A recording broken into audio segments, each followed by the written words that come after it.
Welcome into the Paul Farrington Show, reacting to the Bills' 31-17 win over Jack's Pittsburgh Steelers. Paul, joined by Jack Weinberger, Robert Ziggy Ziegler at the University of Virginia, and Zach Bloomquist, the best executive producer in the game. Now, Jack, it was a good effort. I'd say a gritty effort from your Pittsburgh Steelers, but when you make as many mistakes as you guys did early on in that game, to get down 21-0 to this Bills team on the road with snowballs flying up in the air in Orchard Park, it just felt like a little too much for this Steelers team to overcome. Oh, this was a super winnable game, and a game the Steelers could have won.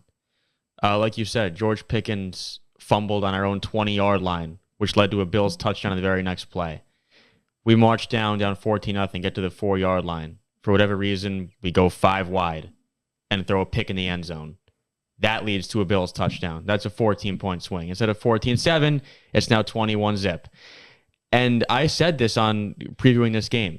When you're playing a game like this on the road, you got to just weather that early storm. Don't fall down by too many points too early. And that's exactly what happened. But despite the start, we're sitting there. It's 24-17 in the fourth quarter. And at that point, it's anybody's game. And Buffalo has a great drive. It goes at 31-17. Credit them there. But this was a game that the Steelers could have won. If they don't turn the ball over twice in the first, I believe they do win the game. I thought Mason Rudolph, for the most part, played a decent game. The red zone pick was the one that I kept going back to. Awful. But he played well for the most part. I think the run game was good. Both Najee and Warren were pretty solid. The defense got a decent amount of stops. I thought it was a decent effort. And again, it was that first quarter. After that first quarter and a half, it was an evenly matched game. Jack, I like that description of decent effort because the team played pretty well, but what they were missing this game that was so critical were those big impact plays. 0 turnovers by the Bills, only 2 sacks allowed. I'm focusing on the defensive side because I really think TJ Watt could have been the difference maker. But when you're outclassed on talent, which the Steelers team just was, there's no shame in saying it. You have to have the big variance plays go your way, long touchdowns, big turnovers, that sort of thing. And when the Steelers had opportunities to get those things, it just didn't quite come. Well, think about it, too. Like, you had that with Mason Rudolph. That was the element he added to your offense. You had the long touchdown to Deontay, the long touchdown to George Pickens over these past few weeks. You were lacking that today, but you still moved the ball up and down the field. Dude, we had some good drives throughout the day. We got the ball up the field, looked decent on a lot of drives. But again, like Ziggy said, when you're playing on the road against a team who is more talented than you are, you can't afford 14-point swings. You can't afford throwing a pick in the end zone, then having them go score a touchdown. You can't afford fumbling the ball on your own 20-yard line, then they go and score a touchdown. They won the turnover battle, and 21-zip in the first quarter. We made it interesting. But there's no chance to win a game like that down 21 in the first quarter. Well, you know what Buffalo is doing in this game? They did this a lot in the first half, and then, on that big drive at 24-17, Buffalo lately has been converting when they have to. And that's, just whether it's Josh Allen just lowering his shoulder against the Dolphins and winning the division on that play, or I believe it was a third down on his 50-yard touchdown run. Josh Allen has that ability to just take over a football game, and I think too many people go crazy talking about Josh Allen being Superman for the Bills team. Like, this is a solid team. James Cook has really come on this year. Diggs has been a little quiet. Make no mistake, Josh Allen is the heartbeat, but there's still talent on this Bills team. The thing that Josh Allen can do is that when it matters, that's when he can take over a game. And he's, there's only 2 or 3 guys in the league who can do that. And we talked about all season long, if Buffalo can get those home playoff games, that was Ziggy's Christmas wish, was to have games in Orchard Park. It's tough to win there. I think they're going to lose next week to the Chiefs. And now they have Kansas City coming in, the first time in this rivalry, this Mahomes-Allen duel, where we're seeing a playoff game in Buffalo. You think Kansas City's going to win it? Yeah, I think Buffalo is a very mediocre team. Kansas City is certainly getting the fortune of playing some defenses that have been obliterated by injuries. Right, the Bills realistically are probably going to have to start A.J. Klein and Dorian Williams next week. It is tough with that many injuries. So also, good for Mahomes and the Chiefs. What I don't understand. Like in that last drive, can someone explain? So when it's 24-17, about 5-6 minutes left, and Josh Allen heaves a ball 50 yards out of bounds into the bench, and we get called for a defensive holding after the ball is in midair. Wait, can I ask you something about this? Did you see that, Ziggy? You know what I'm talking about? Yeah, but let's let Paul ask this question. That's just a bad call. Just bad. I mean, but we don't get it when Pickens is harassed on 4th and 5. No, I know. Look, I've been here before. That's what happens. I've been here before. It's okay. Like, God forbid we have a chance, right? Do you think that your bias because of this game is impacting your decision on Chiefs-Bills right now at this very moment? Well, what I saw today is you're a big-time home field advantage guy. I am. But what I saw today with how the Steelers really moved the ball in this defense for a lot of the game, the Bills looked like a very, very mediocre team.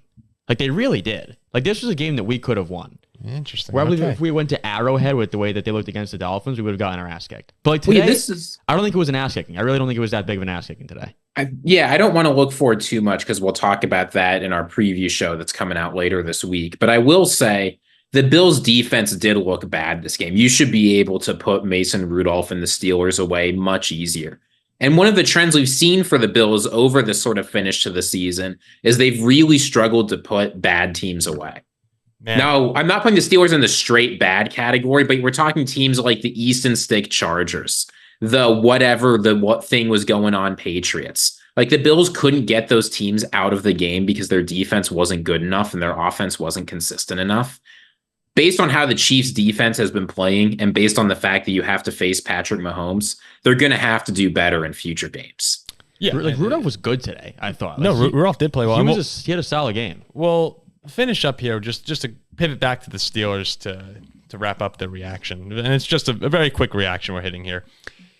When you're looking to the Steelers' future now, and Mike Tomlin walked off the podium when asked about his future with the Steelers in the press conference after the game, there seems to be a divide. A lot of people in the media are saying that they think Mike Tomlin's done. You said Steelers Nation, for the most part, from what you've gathered, wants him to stick around. Yeah. Where do you come down? Like, do you want to keep this guy? I've gone back and forth pretty much the entire season, but I like Mike Tomlin. I don't believe that we really had have had the strongest rosters top to bottom in the last however many years, and he's found a way to get us to the postseason.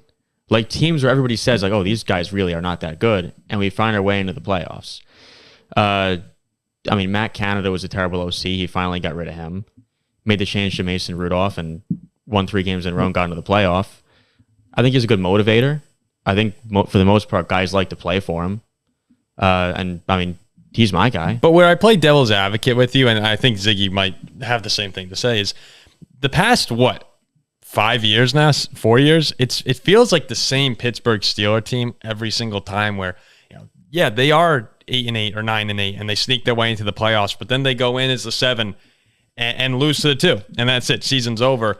And not that it's necessarily Tomlin's fault every time, but if you're going to keep Mike heading into next year, and there are a lot of teams that would take Mike Tomlin. Like, let's just get that out of the way. Hold on, Paul. Don't group me in on this take here. Okay, I'm not going to group you in. I'm not going to group you in. So we haven't won a playoff game in 8 years, but with an old, aging Big Ben, followed by like Kenny Pickett and Mason Rudolph and Landry Jones, and who we've had. Like that's what I'm saying. Mike Tomlin has done better. Yeah, no, that's what I'm saying. So if you're the Steelers, here's a thing that can make sense. If you really don't like how things have gone, you get Omar Khan out of there, you get Mike Tomlin out of there, and you just start with new people from the ground up. But if you're just trying to keep things going but improve a little bit at head coach, it makes no sense to get rid of Mike Tomlin. He's done better than really anyone should with the talent he's gotten. Yeah. And this would be such a bad year to point at and say, hey, Mike Tomlin, you went 10-8 with Trubisky, Pickett, and Mason Rudolph. Get out of here. And we forget. And you beat the Ravens this year, too. Twice. Yeah. But we forget that this is a team who also lost home games to the Cardinals and the Pats, starting Mitch Trubisky. Pickett was hurt. We didn't bring in Rudolph yet. Like, I would like to think if that wasn't Mitch, we win those 2 games at home, and here we are finishing the regular season at, 12-5? No, that's why I'm with you, even though I was just playing devil's advocate before, and I'd be pissed, too, if I'm Mike Tomlin being asked this question, because every single season he has this team competitive, and yes, they do have a good roster. What I was saying before is if he's going to come back next year and if Mike Tomlin wants to, he should. I do think you got to blow up the quarterback position. Like, we can't go into next year with Kenny Pickett. We can't go in with this Rudolph Trubisky. Like, we need to find someone, because in the AFC, it's top to bottom. It seems every single season we're adding another superstar quarterback. If you give Pittsburgh a CJ Stroud or a Justin Herbert, whoever it may be, I mean, perennial Super Bowl contender year after year.